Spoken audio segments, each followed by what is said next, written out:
Over the next few lessons, we'll be taking a look at the more technical side of editing, all of the definitions and the terms like white balance and saturation and contrast. But here, I want to go over more of the theory of editing. What is our goal, ultimately, when we're editing our images? We'll look at what to do when you're editing and what to not do when you're editing. And we'll conclude this short lesson with a few examples of how editing has been used to effectively enhance food photographs. So after you've taken your pictures and you're looking at them on your computer, what is your goal of editing? And with food photography, the ultimate goal is to make your images look like they haven't been edited at all.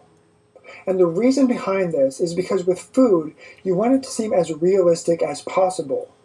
If the image looks like it's been edited, then by definition, it looks like it's not very real.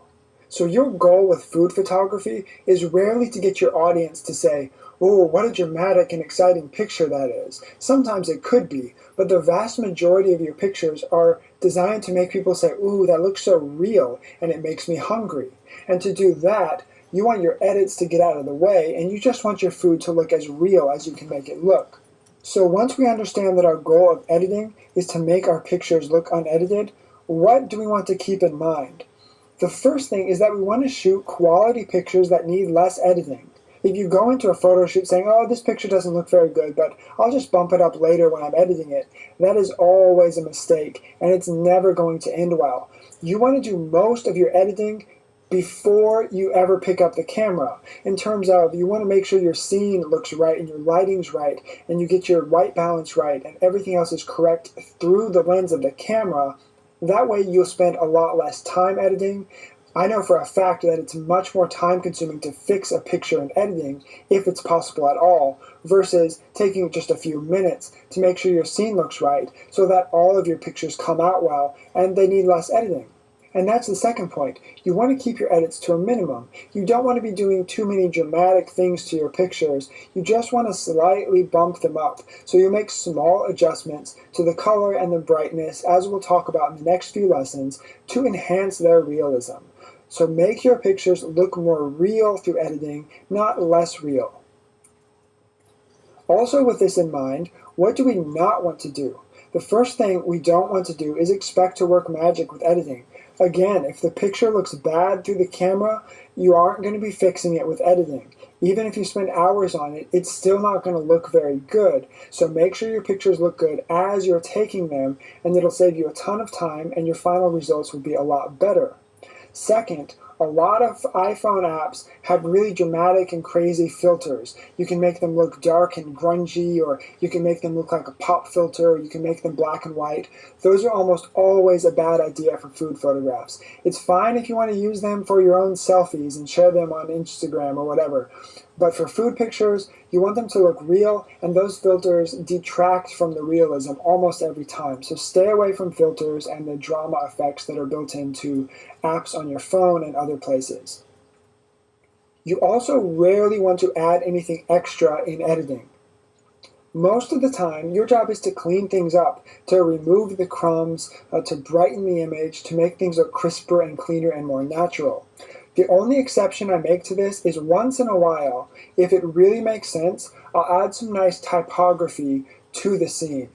Like, I took a picture of pancakes the other day that we've talked about several times in this course, and I added the perfect vegan pancakes in a really nice font with perfect colors above the image in a white background, and that worked quite well. I think that had a nice effect. So you can add typography if it really makes sense, but most of the time, your general purposes of editing are to take things away, to clean things up, not to add anything extra to your scene. Let's conclude this lesson with a few examples of how editing has been used to improve pictures. I'm sure you're interested to see some of the original raw formats of these pictures that you've seen many times in the course, so I'll try to show you a few examples without embarrassing myself too much. So this is the original apple cider picture. It's not too bad, but it's very dark. So one of the biggest things I did with this picture is I just bumped up the exposure levels. I made it a little brighter. Otherwise, it's basically straight. I didn't have to crop it or straighten it too much. I didn't have to adjust the colors too much, although I might have bumped up the contrast a little bit. But Ultimately, this was a pretty simple one. I just needed to make it a little bit brighter, and you can see that did make quite a bit of difference. These are peanut butter and jelly granola bars. Here there's quite a few things going on. First, my shot was too wide, so you can see off the edge of my white tabletop. It's also very dark, and the contrast is a little bit too high. The whites are too white and the blacks are too black. So what I did is I cropped it down, I brightened it up, I turned down the contrast slightly, and I increased the levels of the shadows to make the picture really pop. It's just a little more clear and crisp and brighter and more natural than the one on the left, which was straight out of the camera. Here's another interesting one where I didn't have to do hardly any editing. This is where I did my job right. I took the picture, and all I had to do was barely bump up the black levels so that it's a little bit brighter in some of the shadow areas, but otherwise there's no cropping, there's really no exposure adjustments, and no contrast adjustments. I took the picture the right way the first time, and it took me all of 10 seconds to edit this picture. So this is really what you want to strive for. On the other end of the spectrum, this is not what you want to strive for. I took this picture outdoors, which I'm not used to, and I had my shutter speed and everything else kind of out of balance.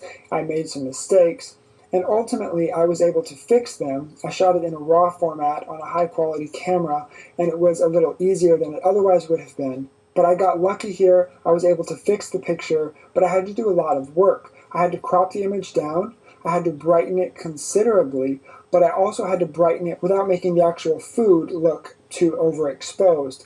So it's not a perfect picture, but at the end of the day, it did help recover from some of the mistakes I made, and you can see how editing in this situation made a pretty big impact.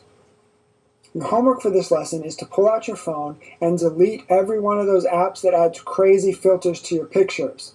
I'm just kidding, you don't necessarily have to do that. If you want to use them for other things, fine, but try to keep your pictures looking as natural as possible. So don't use those filters in your editing apps on your phone for food photography. And otherwise, there's really no homework here. This is just a quick introduction. In the next few lessons, we'll be getting much more in-depth into the technical details. But for now, just understand that editing is all about enhancing realism, and continue on to the next lesson where we'll take a deeper look at some of the editing effects you'll be using.